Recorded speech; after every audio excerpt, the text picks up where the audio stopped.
Hello everyone, how are you? I hope you all are doing great. So in this video, let us begin with taxable person under GST, right? सो इस video में हम taxable person under GST यानी कि किसको registration लेना है, किसको registration नहीं लेना है, कौन रजिस्ट्रेशन कब लेगा, तो ये सब हम देखने वाले हैं। रजिस्ट्रेशन इन द सेंस कि जीएसटी में आप रजिस्ट्रेशन लेंगे एंड उसके बाद आप टैक्स पे करने के लिए एलिजिबल होंगे, राइट। सो इस वीडियो में हम 3 सेक्शन देखेंगे, that is section 22, section 23 and section 24।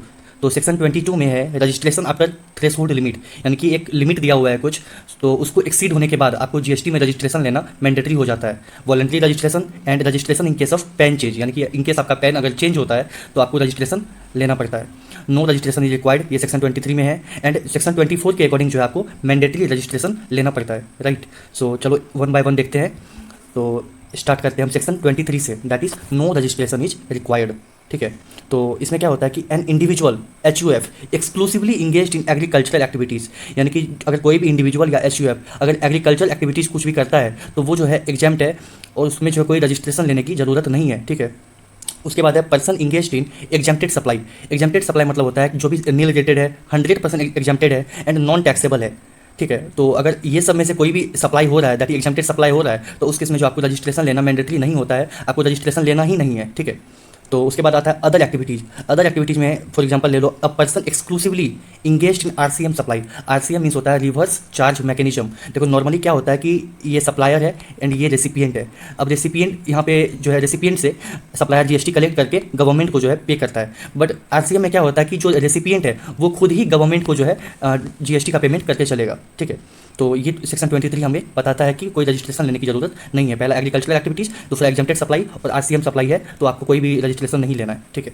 उसके बाद है सेक्शन 24, यानी कि आपको यहाँ पे जो है मैंडेटरी रजिस्ट्रेशन लेना पड़ेगा। मैंडेटरी रजिस्ट्रेशन लेना पड़ेगा, तो इसमें आपको कुछ टोटल 8 केसेस दिए हुए हैं। तो इस अगर ये सब में आप फॉल करते हैं तो उस केस में जो है वहाँ पे मैंडेटरी रजिस्ट्रेशन लेना पड़ता है। तो पहला आता है inter state taxable supply of goods, यानी कि यहाँ पे सर्विस नहीं दिया हुआ है, ओनली गुड्स दिया हुआ है, ठीक है। सबसे पहला तो क्या है कि इंटर स्टेट होना चाहिए। इंटर स्टेट मीन्स आप अगर जब सप्लाई करते हैं एक स्टेट से दूसरे स्टेट, तो उसको हम लोग इंटर स्टेट सप्लाई बोलते हैं। And inter state taxable supply होना चाहिए वो, ठीक है, किसका, गुड्स का।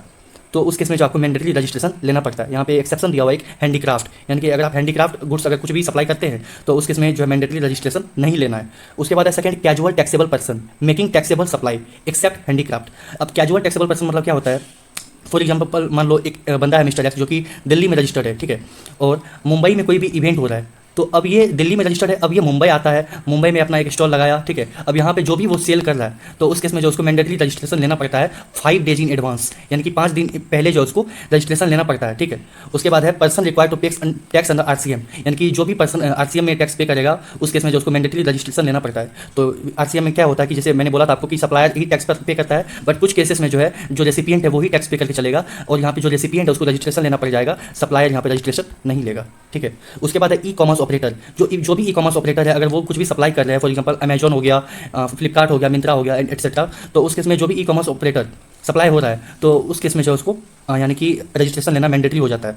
उसके बाद है NRTP मेकिंग टैक्सेबल सप्लाई, यानी कि जो भी नॉन रेजिडेंट टैक्सेबल पर्सन है और वो टैक्सेबल सप्लाई कर रहा है तो उस केस में उसको मैंडेटरी रजिस्ट्रेशन लेना पड़ता है। उसके बाद है पर्सन फॉल अंडर 9 सबसेक्शन 5, यानी कि कोई भी अगर होटल एकोमोडेशन की सर्विस, रेस्टोरेंट की सर्विस, ट्रांसपोर्टेशन ऑफ पैसेंजर की सर्विस और जो भी मिसलेनियस एक्टिविटीज़ है, यानी कि 9 सबसेक्शन 5 में अगर कोई भी एक्टिविटीज़ फॉल हो रहा है तो उस केस में जो उसको मैंडेटरी रजिस्ट्रेशन लेना पड़ता है, ठीक है।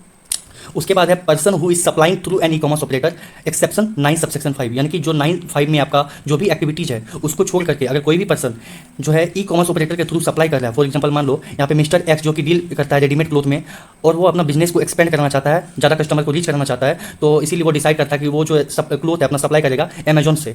तो इस केस में जो है मिस्टर एक्स को और अमेजॉन को दोनों को जो रजिस्ट्रेशन लेना पड़ता है। एंड अदर जो भी नोटिफाइड सर्विसेज हैं या नोटिफाइड पर्सनस हैं, तो उस केस में अगर आप उसमें फॉल करते हैं तो आपको मैंडेटरी रजिस्ट्रेशन लेना पड़ता है, राइट नाउ। उसके बाद है section 22, that is registration after threshold limit, voluntary registration and registration in case of pan change. तो बेसिकली इसमें क्या होता है कि अगर आपका जो भी एग्रीगेट टर्नओवर है अगर वो less than 10 lakh, 20 lakh and 40 lakh है तो उस केस में रजिस्ट्रेशन आपको लेने की ज़रूरत नहीं है। जैसे ही ये लिमिट एक्सीड करता है 10 लाख, 20 लाख और 40 लाख वाला, तो उस केस में जो आपको रजिस्ट्रेशन लेना पड़ता है from in all state and UT, that is union territory, from where making taxable supply, right. तो अब हम देखते हैं कि ये 10 लाख, 20 लाख और 40 लाख की जो लिमिट है ये किसके लिए एप्लीकेबल है। देखो, अगर if making taxable supply from M square N T, यानी कि अगर इसको जो है आप एक शॉर्ट फॉर्म याद करने के लिए रख सकते हो।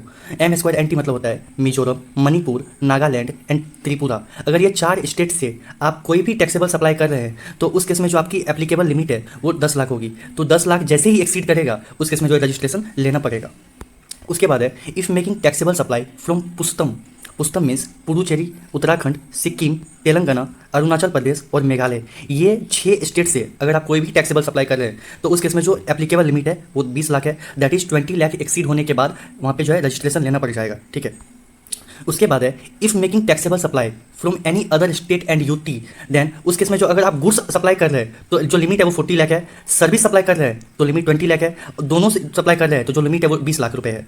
यानी कि ये 40 लाख, 20 लाख और 20 लाख एक्सीड होने के बाद उस केस में जो रजिस्ट्रेशन लेना पड़ जाएगा। बट यहाँ पे क्या है कि जो गुड्स की लिमिट है उसमें if supply is of tobacco, ice cream, पान मसाला, ब्रिक्स, टाइल्स, देन लिमिट जो है आपका 20 लाख हो जाएगा। यानी कि अगर आप टोबैको, आइसक्रीम, पान मसाला, ब्रिक्स या टाइल्स में डील करते हैं तो उस केस में जो लिमिट है 20 लाख है। यानी कि 20 लाख एक्सीड होने के बाद आपको रजिस्ट्रेशन लेना पड़ जाएगा। एंड जब आप दोनों ही सप्लाई कर रहे हैं, यानी कि गुड्स एंड सर्विस दोनों सप्लाई कर रहे हैं, तो उस केस में अगर service is of interest on loan या डिपॉजिट या फिर एडवांसेस तो लिमिट जो वहाँ पे 40 लाख है। यानी कि 40 लाख एक्सीड होने के बाद वहाँ पे रजिस्ट्रेशन लेना पड़ जाएगा।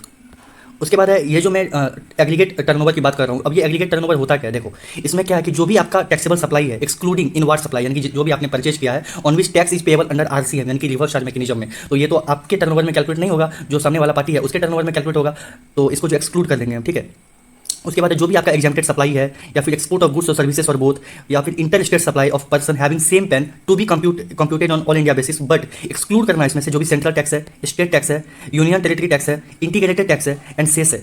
तो ये सब आप एक्सक्लूड करेंगे और ये सबको ऐड करने के बाद जो आपका एग्रीगेट टर्नओवर आ जाएगा, राइट। सो ये पूरा आपका जो चैप्टर है वो खत्म होता है। आई होप ये पूरा आपको अच्छा लगा होगा। And if you like this then please share with your friend and like करें, सब्सक्राइब करें एंड बाकी मिलते हैं नेक्स्ट वीडियो में। Thank you so much.